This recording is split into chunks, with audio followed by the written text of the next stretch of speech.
Saat hawa dingin yang menusuk melanda, aku pikir aku akan mati di banjir bandang itu, dan meskipun aku ahli pertanian modern, alam tetap mengalahkanku pada akhirnya. Tapi detik berikutnya, panas tubuh yang membara tiba-tiba melingkupiku, saat lengan kuat menarikku ke dalam pelukan. Aku membuka mataku dengan cepat, dan melalui pandanganku yang kabur, aku bertemu sepasang mata merah penuh kecemasan, dengan bibir biru karena kedinginan, milik seorang pria jangkung dan kuat yang telanjang bulat. Kulitnya begitu panas sehingga aku secara naluriah mundur. Menyadari bahwa ini bukan tubuhku, bukan pula duniaku, saat ingatan yang terpotong-potong membanjiri, mengungkapkan aku telah melakukan perjalanan ke dinasti Duyu Desa Damai, di mana Chloe asli baru saja menjadi janda setelah menikah. Ketika suaminya tewas diterkam beruang saat berburu, meninggalkannya dan iparnya Finn, dan dengan salju tebal menutup pegunungan dan tidak ada makanan tersisa di rumah, dia kedinginan dan kelaparan tadi malam dan meninggal karena hipotermia. Artinya yang memelukku sekarang adalah Finn yang kembali dari mencari makanan. Chloe, kamu bangun. Suara Finn serak dan bergetar, dan saat tubuh tegangnya rileks, tangannya secara naluriah mengeratkan, tapi kemudian dia tiba-tiba ingat kesopanan, dengan buru-buru melonggarkan cengkeramannya. Sementara telinganya memerah. Dan dia dengan canggung meraih goni tua untuk membungkusku. Saat itulah aku sadar pakaian kami telah dilepas, membiarkan kulit kami saling menempel, dan meskipun masih ada butiran salju di tubuhnya, dia tetap bersikeras menghangatkanku dengan panas tubuhnya. Panas yang menyengat menembus kulit dengan kehangatan murni seorang pemuda, dan panas yang samar-samar tersembunyi yang membuatku secara naluriah mundur, menyebabkan telinganya langsung menjadi merah terang dan lengannya kaku. Meskipun dia tidak melepaskan, dia hanya bergumam, "Chloe, tetap hangat sedikit lebih lama, atau kamu akan kedinginan." Keterbukaannya bercampur dengan sedikit rasa malu, membuat jantungku berdetak kencang, dan aku menjawab, "Aku tidak kedinginan sekarang." Aku berkata, suaraku serak, suaraku lemah tapi tenang. Finn tampan, matanya penuh dengan kepedulian tulus. Finn gelisah, dia menyentuh dahi dan ujung jariku. Kerutannya semakin dalam. "Masih dingin? Biarkan aku memelukmu lebih lama." Dia bergerak untuk memelukku. Gerakannya terbuka dan langsung. Dia hanya ingin membantu. Aku segera mengelak. Aku bersandar pada tumpukan jerami dan duduk. Aku meraih satu-satunya jaket usang dan membungkusnya erat. Jaket ini penuh tambalan. Ini satu-satunya barang hangat di rumah. Kami bergantian memakainya. Gubuk ini kemasukan angin dari semua sisi. Di sudut ada barang-barang peninggalan suami pemilik asli. Hanya busur retak dan kapak bergerigi. "Finn, kamu juga pakai." Aku mendorong jaket itu ke arahnya. Melihat tangan dan kakinya merah karena dingin, hatiku tercekat. Pemilik asli adalah penakut. Aku berutang hidup pada perhatian tulusnya. Tapi Finn mendorong jaket itu kembali padaku. Tangannya tidak sengaja menyentuh telapak tanganku. Sentuhan dingin membuat kami berdua tersentak. Dia segera menarik tangannya kembali. Dia mengepalkan tangannya. Dia berdeham pelan ke dalam kepalan tangannya. "Chloe, kamu pakai. Aku kuat." Dingin tidak memengaruhiku. Dia tidak bisa menyembunyikan rasa malu di matanya. Ujung telinganya memerah lagi. Finn mendorong jaket itu kembali lagi. "Chloe, kamu pakai. Aku kuat." Dingin tidak memengaruhiku. Dia mulai berdiri. "Aku akan pergi ke gunung untuk mencari sayuran liar. Kamu tunggu di sini." Aku meraih pergelangan tangannya yang dingin. Saljunya terlalu tebal, berbahaya pergi ke gunung. "Kakakmu?" Kata-kata itu di ujung lidahku. Aku berhenti, tatapanku mantap. "Aku jauh lebih baik sekarang. Aku akan tinggal bersamamu dan melindungi rumah ini. Kita akan mencari jalan untuk makanan. Pertama, mari kita hangatkan kamu." Finn terpana, matanya melebar karena terkejut. Angin dan salju mengamuk di luar. Jaket di pelukanku dan tatapan pemuda di depanku ini membuatku, dalam situasi putus asa ini, bertekad untuk bertahan dan berakar. Finn tertegun sejenak, lalu dia mengangguk, dengan ragu-ragu. Kejutan di matanya perlahan berubah menjadi kegembiraan. Kami berdua berdesakan di dekat tumpukan jerami, menghangatkan diri di dekat api yang redup. Satu-satunya suara di ruangan itu adalah gemeretak api. Badai salju di luar tidak menunjukkan tanda-tanda akan reda. Finn tidak bisa berhenti khawatir. Setelah beristirahat setengah jam, dia kembali ke pegunungan. Aku tidak bisa menghentikannya. Aku hanya menyuruhnya membungkus jaket tipisnya lebih erat dan menyuruhnya cepat pulang. Dan jangan masuk terlalu dalam ke hutan. Aku menjaga kompor yang dingin. Aku mencari di setiap sudut gubuk dan hanya menemukan segenggam tanaman liar. Bahkan tidak ada setengah butir biji-bijian campuran. Dalam ingatan diriku yang asli, keluarga ini selalu miskin, dan pemakaman suamiku menghabiskan sisa makanan kami. Sekarang dengan salju yang menutup pegunungan, masa depan tidak menentu. Aku berjongkok di dekat kompor, menyalakan api, memikirkan cara membuat tanaman liar lebih mengenyangkan. Lalu aku mendengar langkah kaki berat di luar, diikuti suara parau yang memanggil, "Chloe, buka pintunya, dan itu adalah Greta, perempuan sombong yang terkenal di desa. Aku bangkit dan membuka pintu. Angin dingin bertiup masuk, membawa salju. Greta mengenakan jaket tebal bertambal. Tangannya di belakang punggung. Matanya menyapu ruangan yang reyot, penuh penghinaan. Dia berjalan langsung ke tumpukan jerami, melihat sekeliling, dan langsung ke pokok masalah. Ku dengar Finn pergi ke gunung lagi, yang merupakan buang-buang waktu sia-sia dalam badai salju ini, dan tidak ada yang tahu apakah dia akan kembali hidup-hidup. Wajahku menjadi gelap, tapi aku tidak menjawab. Aku hanya menatapnya dengan dingin. Greta tidak peduli. Dia tersenyum dan berkata, "Anakku mungkin sedikit gemuk, tapi dia rajin dan bisa mengerjakan pekerjaan rumah, dan karena Finn kuat dan kokoh, menurutku mereka akan cocok. Jadi kenapa tidak biarkan dia menikah ke keluargaku? Karena kami masih punya beberapa persediaan makanan, cukup untuk membuatmu bertahan selama musim dingin, yang akan menyelamatkan hidup kalian," tetapi nada merendahkan dalam kata-katanya membuatku tidak nyaman. Dia tidak melakukan ini demi kebaikan Finn. Jelas dia hanya menginginkan punggungnya yang kuat untuk mendapatkan tenaga kerja gratis. Aku menahan amarahku. "Terima kasih atas tawarannya, Greta," kataku dengan tenang tapi tegas. "Tapi Finn harus setuju untuk menikah ke keluargamu, dan jika dia tidak mau, jangan pernah berpikir untuk itu." Membuat senyum Greta langsung membeku. Nadanya menjadi tajam. "Kurasa kau hanya ingin membuat Finn mati kelaparan bersamamu, jadi aku beritahu sekarang, jadilah pintar dan bujuk Finn agar setuju, kalau tidak, saat kau mati kedinginan dan kelaparan, tanahmu akan kembali ke desa juga, jadi lebih baik serahkan sebagai bantuan." Dia menatapku dengan tajam, dan membanting pintu saat pergi. Angin dan salju masuk melalui celah pintu, membasahi jerami di dekat pintu. Aku menutup pintu, dan mengepalkan tanganku. Jelas Greta tidak akan melepaskan ini. Tak lama, Finn kembali berselimut salju. Tangan kosong, wajahnya penuh kekecewaan. "Chloe, salju di gunung terlalu dalam, dan aku tidak bisa menemukan apapun." Suaranya serak, penuh rasa bersalah.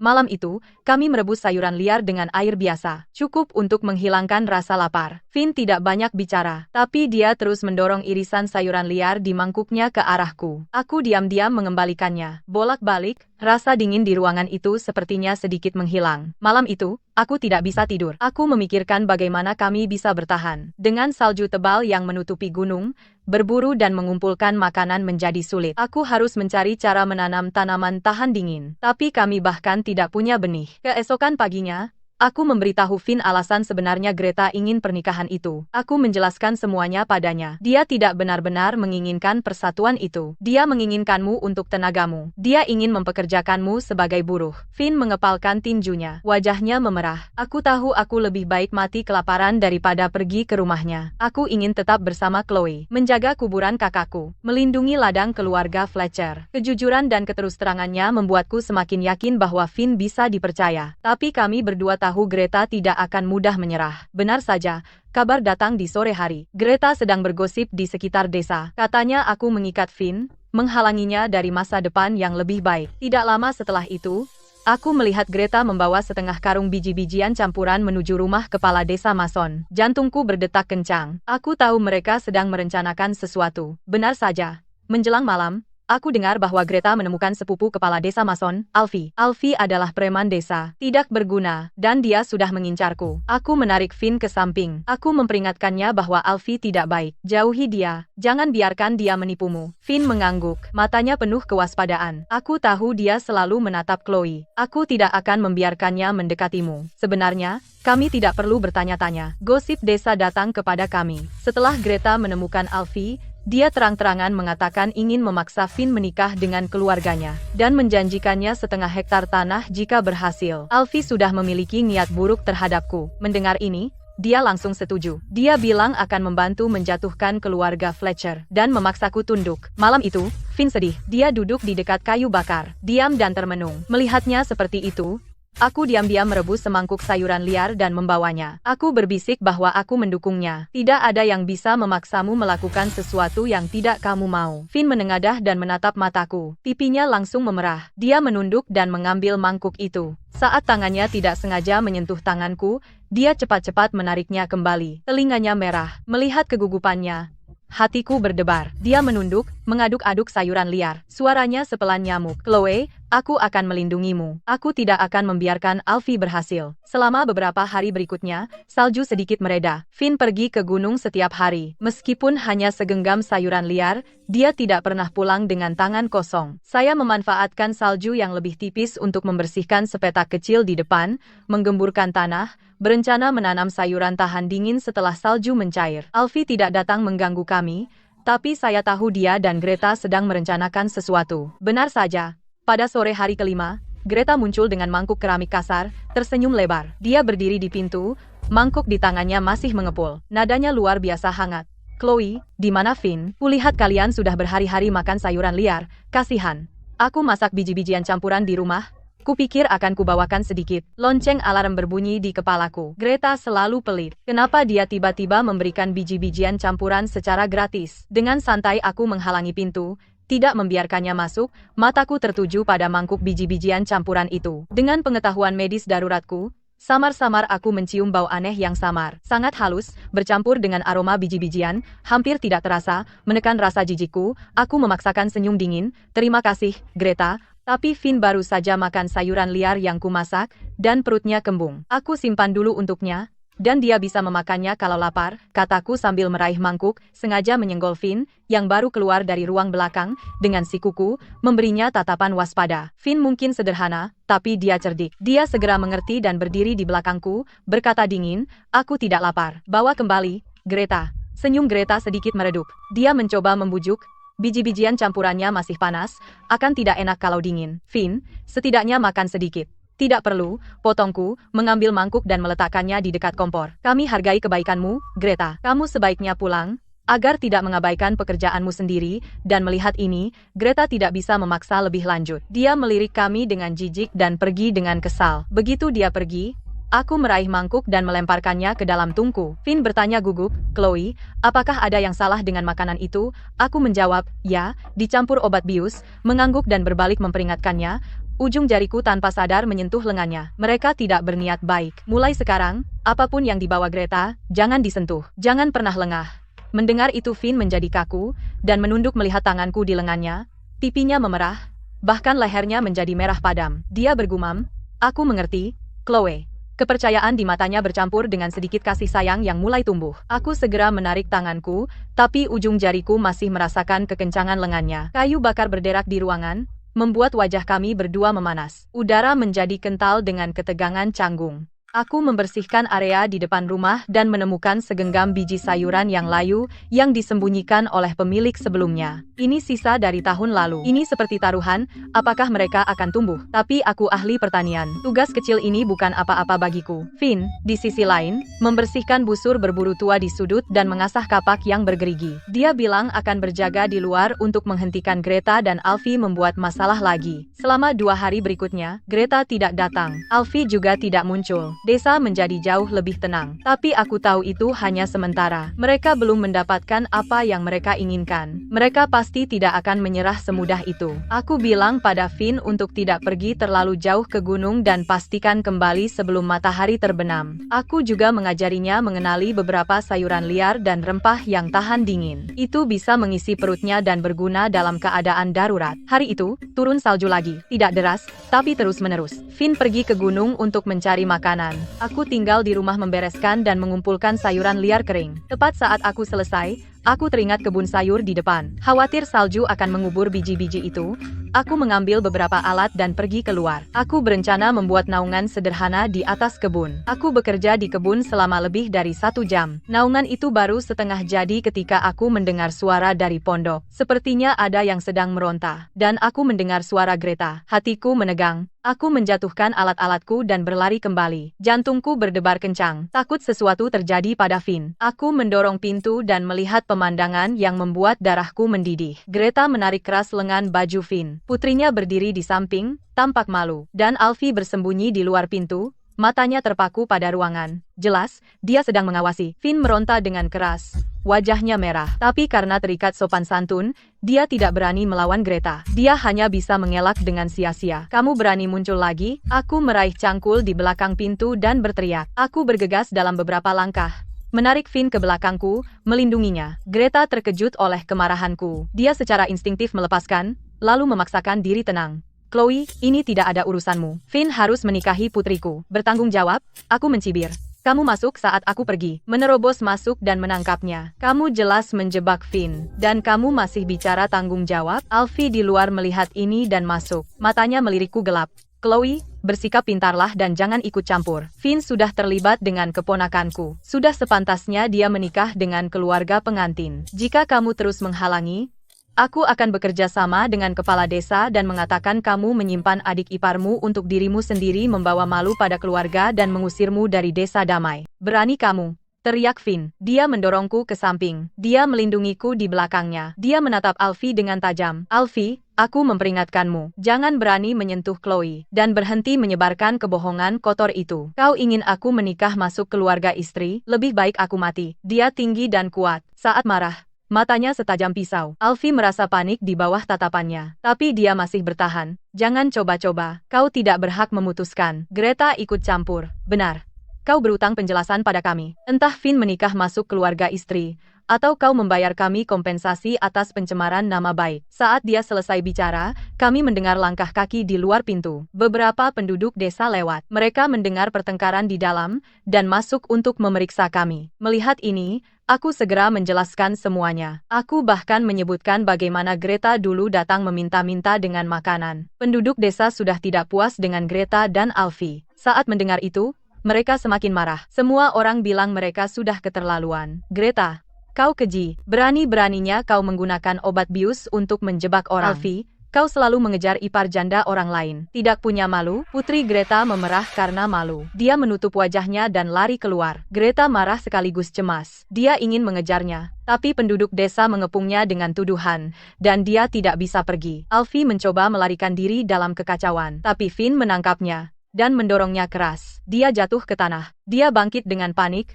terlalu takut untuk membalas. Memanfaatkan gangguan penduduk desa, dia menyelinap pergi. Greta, kehilangan semua martabat, menerobos kerumunan, dan mengejar putrinya. Sebelum pergi, dia melotot marah pada kami. Penduduk desa menghibur kami sebentar, lalu bubar. Rumah akhirnya tenang. Finn masih tegang, mencengkeram pergelangan tanganku dan tidak mau melepaskan. Telapak tangannya begitu berkeringat sampai membuat kulitku lembab. Dia menatapku, matanya penuh perlindungan, napasnya cepat dan dangkal. Chloe, syukurlah kau tidak apa-apa. Ketakutan dan kekhawatiran mewarnai suaranya, dan cengkeramannya yang erat menunjukkan rasa posesif yang tidak sadar. Chloe, kau tidak apa-apa? Ini semua salahku karena tidak menjaga rumah. Suaranya penuh rasa bersalah. Aku menggeleng, dan berbisik, aku baik-baik saja, berkatmu.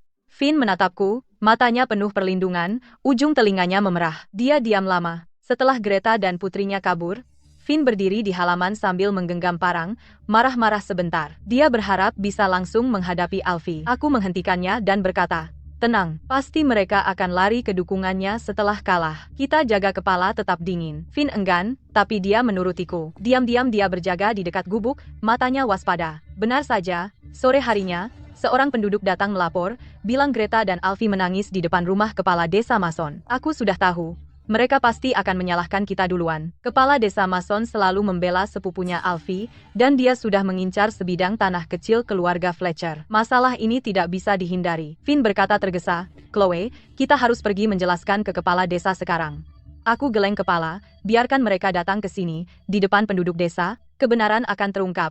Dalam sejam, terdengar langkah kaki berat di luar pagar pekarangan. Kepala desa Mason berjalan di depan, tangan di belakang punggung, wajahnya gelap seperti mendung. Greta mengikuti sambil meratap, memegang sehelai kain. Alfie memegangi matanya, pura-pura kesakitan. Mereka bertiga masuk paksa. Chloe, Finn, berani kalian. Kepala desa Mason membentak sambil masuk.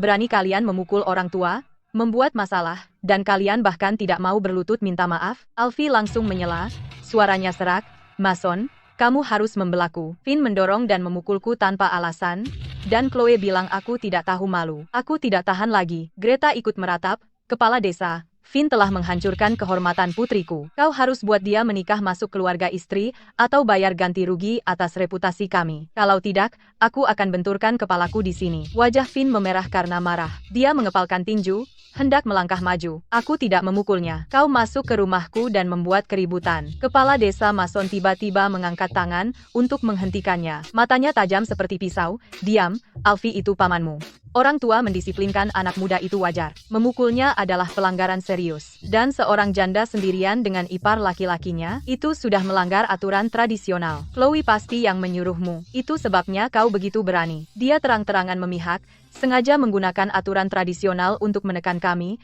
hanya untuk mengendalikan kami. Aku melangkah maju. Aku berdiri di depan Finn. Aku melirik dingin ke arah Alfie. Kau bilang Finn memukulmu? Mana lukanya? Apa sebenarnya yang aku katakan? Berani mengatakannya dengan jelas di depan semua orang? Mata Alfie berkedip. Dia menghindari tatapanku. Dia bersembunyi di belakang kepala desa Mason, pura-pura tersakiti. Tapi dia terus melirikku. Semakin banyak penduduk desa berkumpul, berbisik. Ada yang berbisik-bisik. Mereka jelas merasakan ada yang salah. Wajah kepala desa Mason pucat, lalu merah. Tapi dia tetap memaksakan. Hari ini, Finn harus minta maaf pada Alfie. Dan serahkan setengah hektar tanah keluarga Fletcher pada Alfie sebagai ganti rugi. Kalau tidak, aku akan lapor ke Arthur, sita semua tanahmu, dan usir kalian dari desa. Aku mencibir, kepala desa, kalau mau bicara hukum, tunjukkan buktinya, atau kau hanya mau menindas kami dan mencuri tanah kami. Bahkan jika harus mempertaruhkan nyawaku, aku tidak akan pernah mengakuinya. Soal benar dan salah, penduduk desa yang akan memutuskan.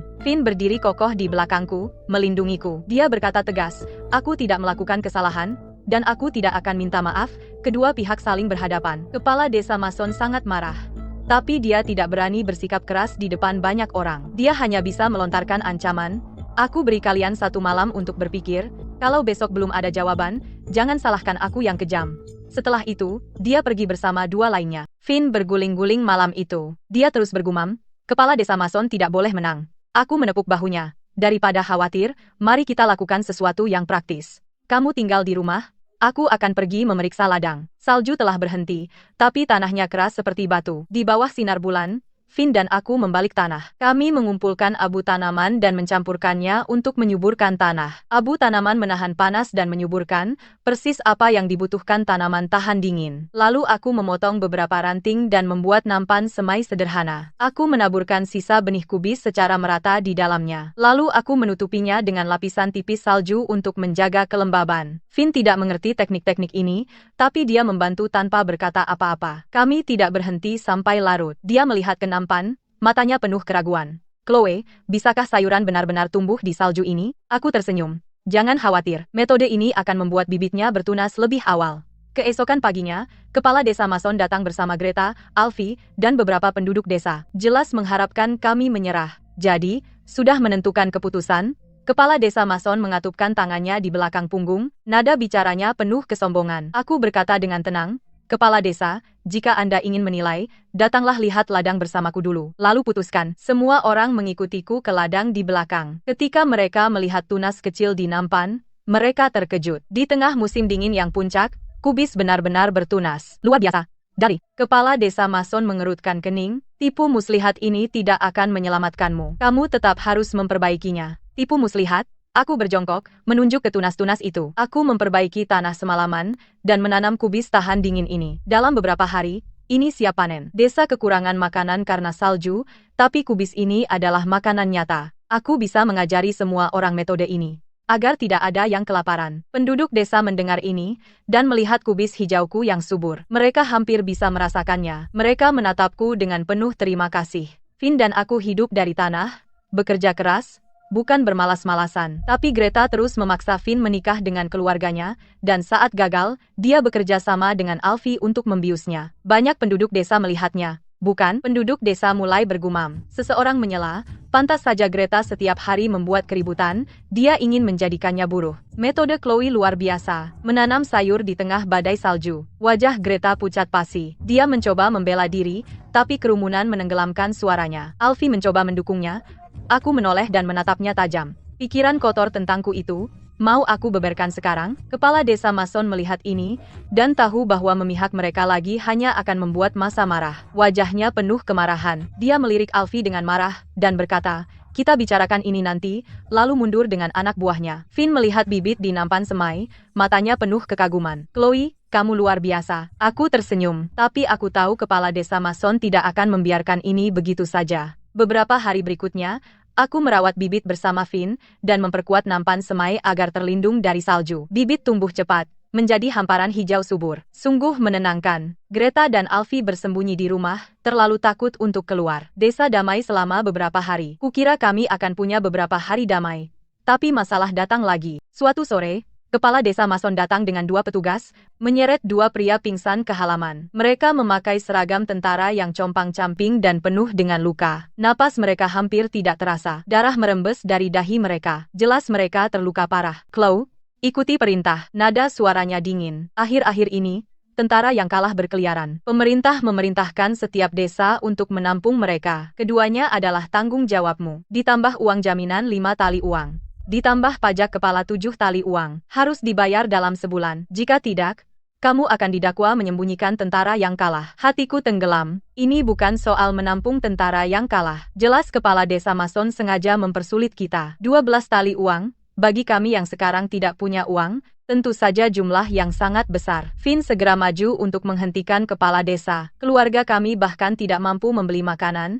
Bagaimana kami bisa membayar pajak? Kami tidak bisa menghidupi mereka berdua. Kamu harus, mau tidak mau. Kepala desa Mason bersikeras. Nada suaranya penuh ancaman. Ini perintah resmi. Melanggarnya berarti melawan pemerintah. Lagi pula, mereka berdua kuat, dan setelah pulih, mereka bisa membantu kalian bekerja. Kalian sebenarnya mendapat keuntungan. Pajak dan biaya tidak akan dikurangi sedikit pun. Jika tidak dibayar dalam sebulan, kamu akan dihukum karena menyembunyikan tentara yang kalah. Gubuk ini dan tanahnya akan disita. Dia menekan kami dengan setiap kata. Dia jelas ingin memanfaatkan ini untuk mengendalikan kami. Bayar, atau mereka akan mengambil semua yang kami miliki. Para petugas meletakkan kedua pria itu di atas tumpukan jerami dan segera pergi. Sebelum pergi, kepala desa Mason mendekat kepadaku dan mengancam dengan suara rendah, "Soal kamu membuat aku dan Alfie kehilangan muka. Aku belum menyelesaikan urusan itu denganmu. Jadilah bijak dan bayar pajakmu dengan patuh. Jangan coba-coba bermain licik.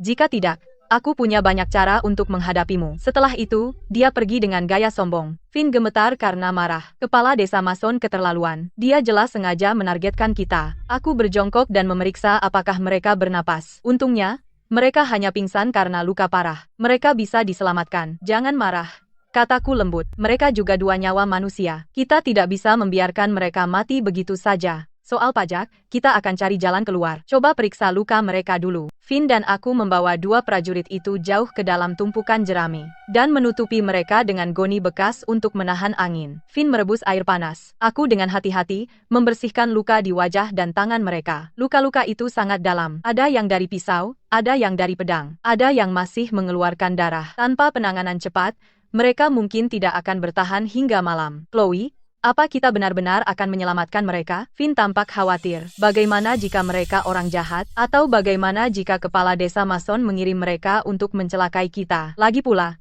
kita sudah kehabisan rempah sejak lama. Tidak mungkin mengobati luka separah itu. Aku juga punya kekhawatiran. Kepala desa Mason sudah punya niat buruk. Kita tidak tahu dari mana para prajurit ini berasal. Menyelamatkan mereka mungkin akan mendatangkan lebih banyak masalah. Tapi melihat mereka di ambang kematian, aku tidak bisa begitu saja pergi. Sebagai ahli pertanian modern, aku tahu sedikit pengetahuan medis darurat. Jika aku meninggalkan mereka, mereka pasti akan mati. Selamatkan mereka, kataku dengan tegas. Tidak peduli siapa mereka, mereka tetap manusia. Soal rempah-rempah, aku akan cari akal. Carikan aku kain bersih untuk pembalut, dan ambil tali dari busur berburu tua itu. Rebus untuk mensterilkan, lalu kita bisa menggunakannya sebagai benang jahit. Finn khawatir, tapi dia tetap melakukannya. Dia selalu percaya padaku. Aku mencari di setiap sudut gubuk. Akhirnya menemukan segenggam kecil rempah yang layu. Pemilik sebelumnya mengumpulkannya untuk obat pilek. Meski tidak kuat, mereka bisa membantu mengurangi bengkak sedikit. Aku menumbuk rempah-rempah itu. Lalu aku mendekat dan meletakkannya di luka Lukas yang lebih dangkal. Bahu dan punggungnya tegang, tapi dia sengaja bernapas pelan, takut menyentuhku. Saat ujung jari tanganku menyentuh bahunya yang kokoh, jakunnya bergerak naik turun. Dia berbisik, "Terima kasih, Nona." Aku menghargainya. Matanya tertuju ke wajahku, penasaran, dengan sedikit kelembutan. Samuel memperhatikan dari samping, dan diam-diam memberiku kain bersih untuk pembalut. Tapi matanya tetap pada tanganku saat aku membalut Lukas. Sedikit kerumitan berkilas di matanya. Finn menonton dengan gugup, memberiku barang saat aku butuh. Kekaguman bersinar di matanya. "Chloe, bagaimana kamu tahu begitu banyak?" tanyanya lembut. Aku menjawab santai, "Di rumah, sebelum aku menikah, aku belajar sedikit ilmu pengobatan dasar dari seorang tabib tradisional. Setelah kami merawat luka-luka, Hari sudah gelap. Aku merebus sup sayuran liar, memberi dua prajurit itu beberapa teguk. Lalu aku tinggal bersama mereka, menjaganya. Finn menolak istirahat. Dia duduk di sampingku, menggenggam parang erat-erat, siap menghadapi suara apapun di kegelapan. Finn dan aku bergantian berjaga sepanjang malam. Keesokan paginya, salah satu prajurit mulai bergerak. Bulu matanya bergetar, dan dia perlahan membuka mata. Tatapannya tajam seperti elang, mengamati sekeliling dengan waspada. Saat melihat Finn dan aku, dia langsung mencoba duduk, tapi jatuh lagi karena sakit lukanya, mengerang tertahan. Jangan bergerak. Lukamu parah. Aku bergegas ke sampingnya dan menahannya, berbicara dengan tenang. Kami menyelamatkanmu. Kami tidak bermaksud jahat. Finn menimpali. Benar, jangan takut. Kami tidak akan menyakitimu. Tapi prajurit itu tetap waspada. Matanya tertuju pada kami. Suaranya serak. Siapa kalian? Di mana ini? Di mana yang lainnya? Nada bicaranya seperti prajurit, memberi kesan jangan dekat-dekat. Jelas dia waspada pada kami. Ini desa damai, namaku Chloe, dan ini Finn, adik iparku. Aku menjawab dengan jujur. Aku sengaja tidak menyebut rencana kepala desa Mason. Kami menemukanmu pingsan di pintu desa, dan membawamu ke sini. Yang lainnya belum bangun. Lukanya lebih parah darimu, tapi tidak berbahaya. Prajurit itu mengerutkan dahi, lalu setelah diam sebentar, bertanya, kenapa kalian menolong kami? Kami prajurit yang kalah. Menampung kami hanya akan mendatangkan masalah, namun, mereka dua nyawa. Kami tidak bisa membiarkan kalian mati. Kataku tenang, menatapnya langsung. Aku menyelidiki. Kalian dari pasukan mana? Bagaimana kalian terluka dan pingsan di pintu desa? Aku perlu tahu latar belakang dan karakter mereka. Jika mereka orang baik, mungkin kita bisa saling membantu. Jika mereka jahat, kita harus waspada dari awal. Mata prajurit itu berkedip, seperti ragu-ragu. Setelah lama, akhirnya dia bicara pelan. Namaku Lukas. Dia Samuel. Kami dari Garda Barat. Kami disergap saat bertugas. Pasukan kami tercerai-berai. Kami lari sampai ke sini, dan pingsan. Garda Barat terkenal disiplin dan punya reputasi baik. Aku sedikit lega. Apa rencana kalian setelah sembuh? Tanyaku lagi. Ekspresi Lukas muram. Pasukan kami sudah tidak ada. Kami tidak tahu harus kemana. Mungkin hanya berkelana. Finn bersuara dari samping. Kalian bisa tinggal di sini untuk pulih. Setelah sembuh, kalian bisa putuskan. Keluarga kami mungkin miskin, tapi kami punya cukup sayur liar untuk dibagi. Lukas menatap Finn, lalu menatapku. Kewaspadaan di matanya perlahan memudar. Bersyukur diselamatkan, dia berkata dengan sungguh-sungguh. Terima kasih, Nona, telah menyelamatkan kami. Kata-kata tidak bisa mengungkapkan rasa terima kasihku. Setelah pulih, pasti akan kubalas budi. Pada hari ketiga setelah Lukas bangun, Samuel akhirnya bangun. Dia lebih lembut daripada Lukas. Saat dia tahu kami menyelamatkannya, dia bersikeras untuk berterima kasih kepada kami. Suaranya penuh dengan rasa terima kasih. Setelah tahu pasukannya bubar dan dia ditinggalkan, mata Samuel dipenuhi kekecewaan. Dia diam cukup lama. Melihat mereka berdua sedih, aku memecah keheningan. Karena kalian tidak punya tempat tujuan sekarang, kalian bisa tinggal di sini dan sembuh. Tapi aku punya aturan. Kami membagi pekerjaan dan imbalan berdasarkan usaha. Kami melindungi rumah ini bersama-sama. Tidak ada yang numpang hidup. Setelah kalian sembuh, aku akan membantu kalian mencari jalan ke depan. Mereka berdua saling pandang, lalu mengangguk setuju. Lukas berkata dengan suara rendah, Nona, tenanglah. Kami bukan orang yang tidak tahu terima kasih. Kami akan melakukan bagian kami. Aku menugaskan pekerjaan berdasarkan luka dan kemampuan mereka. Lukas lukanya lebih ringan dan teliti. Jadi aku menyuruhnya mengawasi persediaan rumah sambil pulih, mencatat persediaan dan kayu bakar. Samuel pada dasarnya hati-hati. Jadi aku menyuruhnya merawat bibit, menyiram dan menyiangi. Dia juga mengikuti Finn untuk mengenal lingkungan sekitar. Finn masih pergi ke gunung setiap hari untuk mencari makan dan memotong kayu. Aku mengurus ladang dan mengganti perban mereka. Awalnya, kami agak canggung satu sama lain. Lukas pendiam. Setiap hari diam-diam menghitung persediaan. Menjaga catatan tetap rapi. Dia tidak pernah menyentuh apapun tanpa izin. Samuel rajin, merawat bibit dengan sangat baik.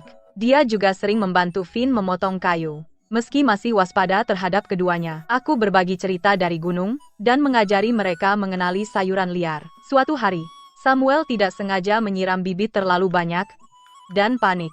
Aku tersenyum dan berkata padanya, bibit tahan dingin tidak tahan genangan air. Beri mereka sedikit air saja. Cukup sekali setiap 2 hari. Saat bicara, aku meraih dan memegang tangannya yang memegang gayung, menyesuaikan sudut untuk menunjukkannya. Dia kaku seluruh tubuh.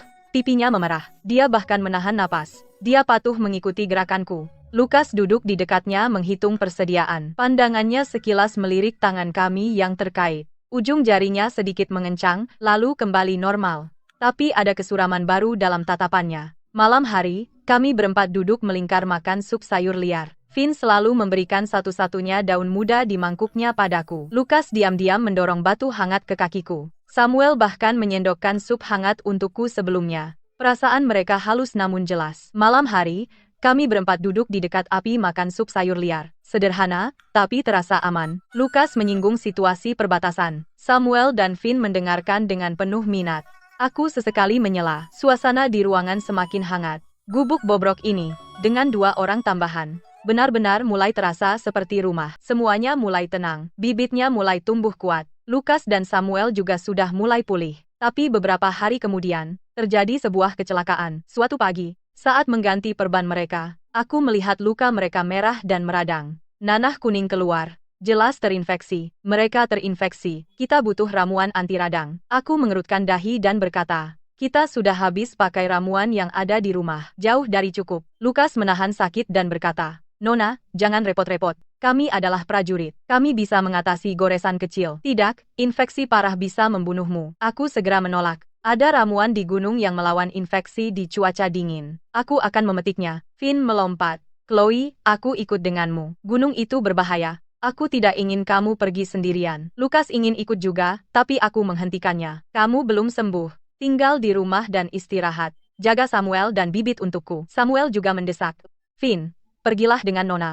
Kami akan urus semuanya di sini. Setelah sarapan, Finn dan aku mengambil keranjang bambu dan pergi ke gunung. Kami baru saja masuk gunung. Saat salju mulai turun, kepingan salju jatuh ke tanah, dengan cepat membentuk lapisan es tipis. Jalannya licin dan sulit dilalui. Mengandalkan ingatan dan pengetahuan pertanian modern, aku melihat ramuan di sepanjang jalan. Finn berjalan di depan dengan parang. Sesekali dia membantu aku naik. Takut aku terpeleset. Chloe, saljunya makin deras. Mungkin kita harus kembali, kata Finn dengan cemas. Aku menggeleng. Ayo terus cari.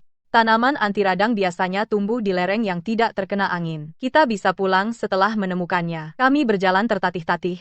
Setiap langkah hampir jatuh. Kami berjalan hampir 4 jam. Akhirnya, di lereng yang tidak terkena angin, kami menemukan akar dandelion, krokot, dan tanaman obat lainnya. Ada juga beberapa tanaman madu untuk mengobati infeksi luar. Finn cepat-cepat memetik tanaman obat dan memasukkannya ke keranjang. Wajahnya berseri-seri. Bagus, bagus, Chloe, akhirnya kita temukan. Dalam perjalanan pulang, salju turun semakin deras. Jalannya semakin berbahaya. Finn menawarkan diri berjalan di depan untuk melindungiku dari angin. Dia juga mengambil keranjang dan membawanya di punggung. Dia terus menoleh untuk membantuku. Hangat telapak tangannya meresap ke lengan bajuku, mantap dan panas. Saat kami sampai di lereng curam, aku terpeleset. Dia berbalik dan menarikku ke pelukannya. Kami terhuyung beberapa langkah sebelum menemukan keseimbangan. Dia memelukku dan tidak segera melepaskan. Suaranya serak. Chloe, hati-hati, aku pegang kamu. Napas hangatnya menyentuh rambutku. Kepingan salju jatuh di bahu kami berdua, dan ketegangan romantis tumbuh diam-diam di tengah badai. Sesampainya di rumah, kami semua tertutup salju. Tangan dan kaki kami kaku kedinginan. Samuel segera merebus air panas, agar kami bisa menghangat. Lukas mengambil keranjang bambu. Dia melihat tanaman obat di dalamnya. Matanya penuh rasa terima kasih. Aku tidak sempat istirahat. Aku segera mencuci dan menghaluskan tanaman obat, merebusnya menjadi ramuan obat, membersihkan luka para pria, dan mengoleskan pasta herbal. Tidak lama kemudian, keduanya bilang rasa sakit di luka mereka sudah sangat berkurang. Melihat mereka membaik, beban di hatiku akhirnya terangkat. Luka Lukas dan Samuel semakin membaik. Tidak ada bengkak atau nanah lagi. Kami berempat bekerja sama dengan lebih lancar. Begitu salju berhenti, cuaca perlahan menghangat. Aku memutuskan memanfaatkan cuaca baik untuk membajak bedengan dalam-dalam, untuk memperluas area tanam. Tidak hanya untuk mencukupi kebutuhan sendiri, tetapi juga menjual sebagian untuk membayar pajak. Aku membawa Finn dan Samuel ke ladang, menunjukkan cara mencampur abu tanaman ke dalam tanah untuk kesuburan yang lebih baik. Abu tanaman membuat tanah lebih subur dan juga mengusir hama serta penyakit. Jadi sayuran tumbuh kuat dan sehat. Finn dan Samuel mendengarkan dengan sangat saksama dan mengikuti instruksiku untuk menyebarkan abu secara merata di ladang. Kemudian mereka menggunakan cangkul untuk membalik tanah dalam-dalam. Lukas hampir sembuh, jadi dia ikut membantu. Dia kuat dan membalik tanah dengan cepat dan dalam. Tak lama dia sudah membajak setengah ladang. Lalu aku memimpin mereka membangun gudang bibit sederhana. Kami membuat rangka dari dahan tebal, dan menutupinya dengan goni bekas untuk menahan angin dan menjaga kehangatan. Kemudian kami membagi gudang menjadi beberapa bagian kecil dan menanam benih sayuran berbeda secara terpisah. Ada benih kubis dari sebelumnya, dan benih bayam serta lobak tahan dingin yang kutemukan. Kukatakan pada mereka, gudang bibit perlu diangin-anginkan setiap hari.